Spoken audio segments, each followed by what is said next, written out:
पिछले हफ्ते जम्मू कश्मीर में शहीद हुए जवान महिपाल सिंह वाला के घर बेटी का जन्म हुआ है। मां ने अपने शहीद पति महिपाल सिंह के कपड़ों को छूकर अपनी बेटी को गोद में लिया। क्या रखा गया बेटी का नाम? शहीदों की चिताओं पर लगेंगे हर बरस मेले, वतन पर मरने वालों का यही बाकी निशा होगा। पिछले हफ्ते जम्मू कश्मीर में शहीद हुए जवान महिपाल सिंह वाला के घर बेटी का जन्म हुआ। शहीद महिपाल सिंह बचपन से ही सेना में भर्ती होना चाहते थे। वही 15 अगस्त को महिपाल सिंह का जन्मदिन था। उनकी शादी 3 साल पहले हुई थी। उनकी पत्नी गर्भवती थी। बच्चे का मुंह देखने से पहले ही महिपाल सिंह देश की रक्षा करते हुए शहीद हो गए। जम्मू कश्मीर के कुलगाम में मुठभेड़ में 3 जवान शहीद हो गए। उनमें से एक थे महिपाल सिंह वाला। पिछले हफ्ते जम्मू कश्मीर में शहीद हुए जवान महिपाल सिंह वाला के घर बेटी का जन्म हुआ है। मां ने अपने शहीद पति महिपाल सिंह के कपड़ों को छूकर अपनी बेटी को गोद में लिया। बेटी का नाम वीरलबा रखा गया। जब शहीद महिपाल सिंह अस्पताल में भर्ती थे तो उनकी पत्नी वर्षाबा ने महिपाल सिंह के कपड़े अपने पास रख लिए थे। बेटी के जन्म के बाद वर्षाबा ने शहीद वीर के कपड़ों को छुआ और आंखों में आंसू लेकर अपनी बेटी को गोद में लिया। जम्मू कश्मीर के कुलगाम में आतंकियों से मुठभेड़ में 3 जवान शहीद हो गए हैं। आतंकियों ने सुरक्षा बलों पर गोलीबारी की। सुरक्षा बलों ने भी कार्रवाई की। अधिकारी ने बताया था कि गोलीबारी में 3 सुरक्षाकर्मी घायल हो गए और इलाज के दौरान उनकी मौत हो गई थी। Bureau report.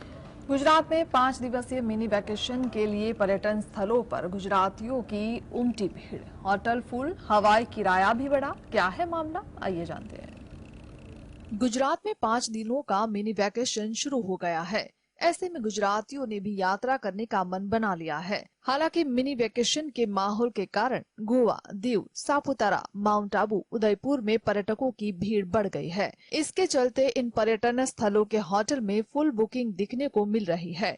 साथ ही हवाई किराए में भी उल्लेखनीय बढ़ोतरी देखने को मिल रही है। दूसरा, शनिवार और बाद में रविवार की छुट्टी, साथ ही मंगलवार को स्वतंत्रता दिवस की छुट्टी, इसलिए बुधवार को पद्धति का सार्वजनिक अवकाश भी है। इसके चलते बैंक, सरकारी दफ्तर में कई कर्मचारियों और अधिकारियों ने 14 अगस्त सोमवार को छुट्टी ले ली है ताकि वे अपने परिवार के साथ मिनी वैकेशन का आनंद उठा सके।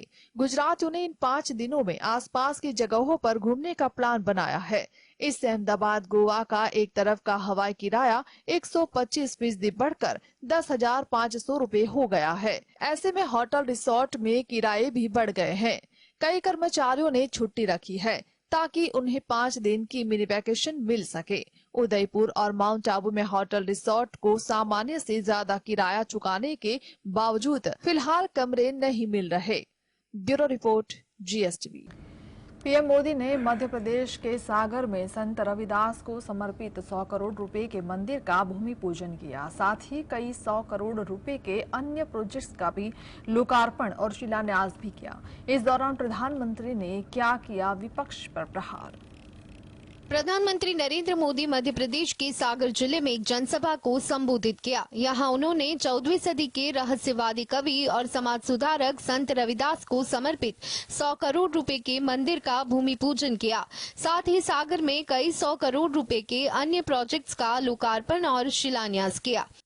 आप सब अच्छे से जानते हैं, पहले की सरकारों के समय जो योजनाएं आती थी वो चुनावी मौसम के हिसाब से आती थी, लेकिन हमारी सोच है कि जीवन के हर पड़ाव पर देश दलित, वंचित, पिछड़े, आदिवासी, महिलाएं, इन सब के साथ खड़ा हो।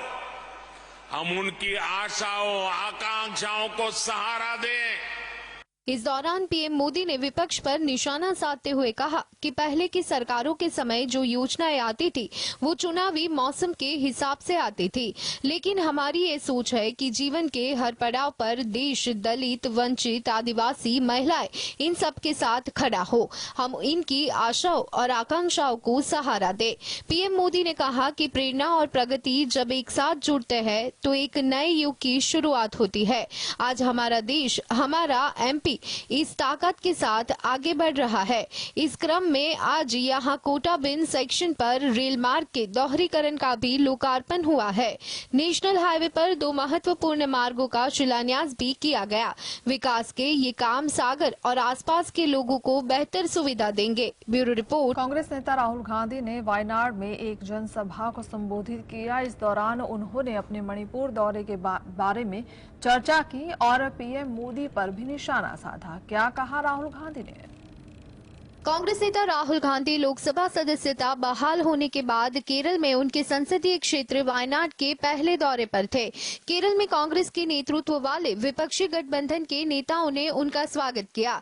इस दौरान राहुल ने कलपेटा में एक जनसभा को भी संबोधित किया और पीएम मोदी पर निशाना साधा। इस दौरान राहुल गांधी ने कहा कि मैंने पीएम का भाषण सुना। पीएम 2 घंटे 13 मिनट तक बोले। उन्होंने कांग्रेस, मेरे इंडिया गठबंधन, बीजेपी के बारे में बात की, लेकिन उन्होंने 2 मिनट के लिए मणिपुर के बारे में बात की। भारत का विचार शांति का प्रतिनिधित्व करता है।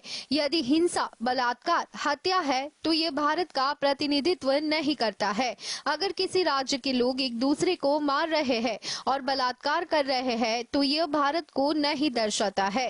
भारत का मतलब प्रेम है। यही बात मैंने संसद में कही थी। मैंने कहा कि उन्होंने मणिपुर में भारत के विचारों की हत्या कर दी है। वायनाड के लोगों के प्रति प्रेम जताते राहुल ने कहा, जो आपके प्रति सम्मान दर्शाता है, आप मुझे 50 बार, 100 बार अयोग्य घोषित कर सकते हैं। वायनाड के साथ मेरा रिश्ता और मजबूत होगा। Bureau report. संसद के मानसून सत्र के दौरान राज्यसभा से भी दिल्ली सेवा विधेयक बिल पास हो गया, जिसके बाद लोकसभा में राघव चड्ढा के सांसद पद को खारिज कर दिया था, जिसको लेकर पहली दफा उनका एक वीडियो सामने आया है। क्या कहा राघव चड्ढा ने? संसद के मानसून सत्र के दौरान राज्यसभा से भी दिल्ली सेवा विधेयक बिल पास हो गया। राज्यसभा से सभापति जगदीप धनखड़ ने बिल प्राप्त होने के 4 दिन बाद सिग्नेचर विवाद को लेकर आप सांसद राघव चड्ढा को विशेषाधिकार समिति की जांच रिपोर्ट आने तक के लिए निलंबित कर दिया है। तार करने का एज अ पार्लियामेंटेरियन मुझ पर कीचड़ उछालकर मेरी रेपुटेशन को हार्म पहुंचाने का। मैंने कहना चाहता हूं कि मैं आपकी इन चुनौतियों से डरता नहीं हूं। अंत तक आपसे लड़ाई लड़ूंगा। सरफरोशी की तमन्ना अब हमारे दिल में है। देखना है जोर कितना बाजुए कातिल में। राज्यसभा से निलंबित होने के बाद राघव चड्ढा ने कहा कि मैं शहीदे आजम की धरती से आता हूं। विशेषाधिकारी समिति द्वारा बुलाए जाने पर अपना पक्ष पूरी मजबूती से पक्ष रखूंगा। समिति को बताऊंगा कि मैंने किसी सांसद के सिग्नेचर का दुरुपयोग नहीं किया है। आपके निलंबित सांसद राघव चड्ढा का कहना है कि आखिर मेरा अपराध क्या है। यही न कि मैंने संसद में खड़े होकर दुनिया की सबसे बड़ी पार्टी के सबसे बड़े नेताओं से सवाल पूछ लिया। दिल्ली सेवा बिल पर बीजेपी की सबसे बड़े नेताओं से न्याय की मांग की। बीजेपी को आईना दिखाया।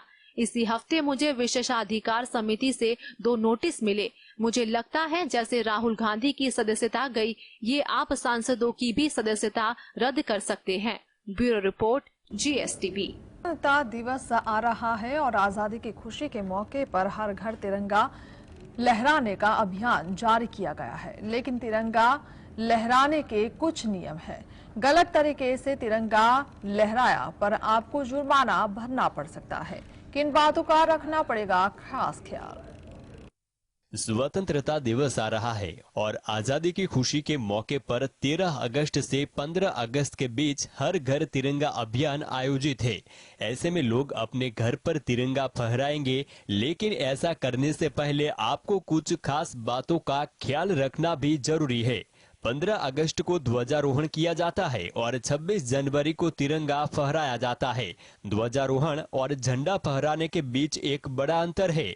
जब तिरंगे को नीचे से रस्सी के माध्यम से खींचकर फहराया जाता है तो इसे ध्वजारोहण कहते हैं। 26 जनवरी में तिरंगा ऊपर ही बंधा होता है जिसे पूरा खोलकर फहराया जाता है और इसे ही झंडा फहराना कहते हैं। भारत ध्वज संहिता का उल्लंघन राष्ट्रीय सम्मान अधिनियम 1971 में अपमान की रोकथाम के तहत दंडनीय है। झंडे के किसी भी भाग को जलाना, नुकसान पहुंचाना, मौखिक या शाब्दिक तौर पर इसका अपमान करना यह बड़ा अपराध माना जाता है। इसके तहत 3 साल की जेल के साथ जुर्माना या फिर दोनों हो सकता है और यह तिरंगे को फहराना हर नागरिक का मौलिक अधिकार है। ब्यूरो रिपोर्ट जी। यूपी की राजधानी लखनऊ में स्वतंत्रता दिवस पर फिल्में देखने के लिए दर्शकों को मल्टीप्लेक्स में टिकट नहीं खरीदनी पड़ेगी। 15 अगस्त के लिए क्या है यूपी की राजधानी का खास प्लान? उत्तर प्रदेश की राजधानी लखनऊ में इस बार स्वतंत्रता दिवस को लेकर खास तैयारियां की गई है। 15 अगस्त को लखनऊ में फिल्में मुफ्त दिखाई जाएगी। यहां सभी मल्टीप्लेक्स में देशभक्ति की फिल्में लगेंगी। ये फिल्में देखने के लिए दर्शकों को टिकट नहीं खरीदनी पड़ेगी। इसको लेकर लखनऊ के जिला अधिकारी सूर्यपाल गंगवार ने आदेश जारी किया है। जिला अधिकारी ने मुफ्त में फिल्में दिखाने को लेकर जो आदेश जारी किया है उसमें कहा गया है कि राष्ट्रीय पर्व स्वतंत्रता दिवस 2023 पर बीते साल की तरह इस वर्ष भी जिले में संचालित मल्टीप्लेक्स में देशभक्ति की फिल्मों का निशुल्क प्रदर्शन किया जाएगा। मल्टीप्लेक्स में स्कूल के बच्चों और जनसामान्य के लिए हिंदी फीचर फिल्म का निशुल्क प्रदर्शन पहले आओ पहले के आधार पर होगा। जिन मल्टीप्लेक्स की फ्री में फिल्में दिखाने के लिए चुना गया है उनमें Wave multiplex Gomti Nagar, Cinepolis One Awadh Centre Gomti Nagar, Cinepolis Fun Republic Gomti Nagar, PVR Saharaganj, PVR Singapore Mall Gomtipur, PVR Phoenix Alambagh, PVR Lulu Mall Sushant Golf City शामिल है। इन सभी मल्टीप्लेक्स में भाग मिल्खा भाग मूवी दिखाई जाएगी। बता दें कि लखनऊ में बीते साल भी 15 अगस्त को सिनेमाघरों में दर्शकों को फ्री में फिल्में दिखाई गई थी। Bureau report. Bahujan Samaj party ने मध्य प्रदेश में साल के अंत में होने वाले विधानसभा चुनाव के लिए अपने उम्मीदवारों की पहली सूची जारी कर दी है। इस सूची में कौन कौन है शामिल, आइए जानते हैं। बहुजन समाज पार्टी ने मध्य प्रदेश में साल के अंत में होने वाले विधानसभा चुनाव के लिए अपने उम्मीदवारों की पहली सूची जारी कर दी है, जिसमें दलितों के लिए आरक्षित 1 सीट समेत 7 सीटों पर उम्मीदवार उतारे गए हैं। मायावती के नेतृत्व वाला संगठन 230 सदस्यीय विधानसभा वाले भाजपा शासित राज्य में चुनाव के लिए अपने उम्मीदवारों की घोषणा करने वाली पार्टी बन गई है। विधानसभा में दमोह जिले के पथरिया के प्रतिनिधित्व करने वाली एकमात्र मौजूदा बसपा विधायक रामबाई परिहार का नाम सूची में नहीं है। सूची के अनुसार बसपा ने मुरैना जिले के दिमनी से बलवीर सिंह दंडूतिया, निवाड़ी से अवधेश प्रताप सिंह राठौड़, छतरपुर जिले के रामनगर से राम राजा पाठक, सतना जिले के रामपुर बाघेलान से मणिराज सिंह पटेल, सिरमौर से विशुदेव पांडे और पंकज को मैदान में उतारा है। सीरीवा जिले की दोनों सीटों सेमारी से है। बसपा के 7वें उम्मीदवार देवराज अहिरवार है, जो सतना जिले की अनुसूचित जाति आरक्षित सीट रायगांव से चुनाव लड़ेंगे। राज्य बसपा अध्यक्ष रमाकांत पीपल ने बताया कि उनकी पार्टी ने मध्य प्रदेश के सभी 200 सीट विधानसभा क्षेत्र में उम्मीदवार उतारने का फैसला किया है। Bureau report, GSTV। Sunny Deol की मोस्ट अवेटेड फिल्म सिनेमाघरों में रिलीज हो चुकी है। इस खास मौके पर उनकी फिल्म देखने के लिए एक और धर्मेंद्र पहुंचे तो दूसरी ओर सनी की माता प्रकाश कौर भी पहुंची थी। सनी देओल की मोस्ट अवेटेड फिल्म गदर 2 सिनेमाघरों में 11 तारीख को बड़े पैमाने पर रिलीज की गई। फिल्म को ऑडियंस का कमाल का रिएक्शन मिल रहा है। गदर 2 का सफर फिल्म मेकर्स के लिए काफी चैलेंजिंग रहा, क्योंकि दर्शकों को गदर एक प्रेम कथा बाद गदर 2 से और भी ज्यादा उम्मीदें थी। फिल्म रिलीज होने के बाद अब गदर 2 को फैंस का खूब प्यार मिल रहा है। वहीं धर्मेंद्र और प्रकाश कौर भी अपने बेटे सनी देओल की फिल्म देखने के लिए फुल स्वैग के साथ पहुंचे। सोशल मीडिया पर ढेरों तस्वीरें सामने आई है, जिसमें धर्मेंद्र अपने चेहरे पर मुस्कुराहट लिए थिएटर की तरफ बढ़ रहे हैं। वहीं सनी की मॉम प्रकाश कौर भी गदर 2 देखने को पहुंची। बेटे सनी देओल की फिल्म थी, इसीलिए प्रकाश कौर भी फिल्म देखने आई थी। रिपोर्ट के मुताबिक प्रकाश कौर को फिल्में देखना पसंद नहीं है। धर्मेंद्र जब प्रीमियर के लिए पहुंचे तो उन्होंने अपने फैंस और फिल्म को हिट करने वाली ऑडियंस को हाथ जोड़कर नमन भी किया। आपको बता दें कि फिल्म का पहले दिन ही धमाकेदार कलेक्शन रहा है। फिल्म ने अपने ओपनिंग डे पर 40 करोड़ 10 लाख रुपए की कमाई की है। ब्यूरो रिपोर्ट जी। एक्ट्रेस जया प्रदा बड़ी मुसीबत में फंस चुकी है। मेट्रोपॉलिटन मजिस्ट्रेट अदालत ने चर्चित अभिनेत्री जया प्रदा को सजा सुनाई है, साथ ही उनके सहयोगियों को भी दोषी ठहराया है। क्या था पूरा मामला, आइए जानते हैं इस रिपोर्ट में। एक्ट्रेस जया प्रदा बड़ी मुसीबत में फंस चुकी है। दरअसल जया प्रदा को चेन्नई की एक अदालत ने दोषी पाया है और उन्हें 6 महीने की जेल की सजा सुनाई है। कथित तौर पर उन पर 5,000 रुपए जुर्माना भी लगाया गया है। अदालत ने उनके बिजनेस पार्टनर राम कुमार और राजा बाबू को भी दोषी ठहराकर सजा सुनाई है। गौरतलब है कि जया प्रदा पर अपने थिएटर में काम करने वालों को ESI का पैसा नहीं देने का आरोप लगाया था, जिसे अदालत ने सही पाया है। लेबर गवर्नमेंट इंश्योरेंस कॉर्पोरेशन ने जया प्रदा और उनके सहयोगियों के खिलाफ चेन्नई के एग्मोर मैजिस्ट्रेट कोर्ट में मामला दर्ज किया था। इसके बाद कथित तौर पर ये सुझाव भी दिया गया कि जया प्रदा ने अपने ऊपर लगाए गए आरोपों को मान लिया है और मामला खारिज करने की मांग करते हुए बकाया राशि का भुगतान करने का वादा भी किया था। हालांकि मामले में अदालत ने ये अपील खारिज कर दी है और जया प्रदा को जुर्माने के साथ जेल की सजा भी सुना दी। उन्होंने अपने करियर की पीक पर 1994 में एक्टिंग छोड़ तेलुगु देशम पार्टी ज्वाइन कर ली और राजनीति में कदम रखा। Bureau report GSTV। अब कौन से राज्य में 1 रुपए किलो मिलेगी चने की दाल? किस मुख्यमंत्री ने कर दिया बड़ा ऐलान? क्या इसके पीछे है चुनावी रणनीति या सिर्फ जन कल्याण?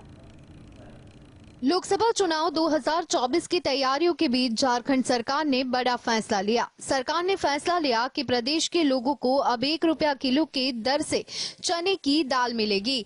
कैबिनेट ने भी सभी राशन कार्ड धारकों के 1 रुपया प्रति किलो की दर से दाल देने के प्रस्ताव को मंजूरी दे दी। झारखंड कैबिनेट की बैठक में 30 प्रस्तावों को मंजूरी दे दी गई है। कैबिनेट ने फैसला लिया कि राष्ट्रीय खाद्य सुरक्षा अधिनियम 2013 एवं झारखंड राज्य स्वास्थ्य सुरक्षा योजना के सभी लाभुक परिवारों को प्रति परिवार 1 किलोग्राम चना दाल प्रति माह 1 रुपया किलो की दर से दिया जाएगा। इस संबंध में चना दाल वितरण की संशोधित योजना को कैबिनेट ने कल मंजूरी दे दी। इतना ही नहीं, पुलिस संस्करण के ध्रुव हेलीकॉप्टर के लिए संविदा पर पूर्व स्वीकृत 3 हेलीकॉप्टर पायलट के अनुबंध राशि में बढ़ोतरी के प्रस्ताव को मंजूरी दे दी गई।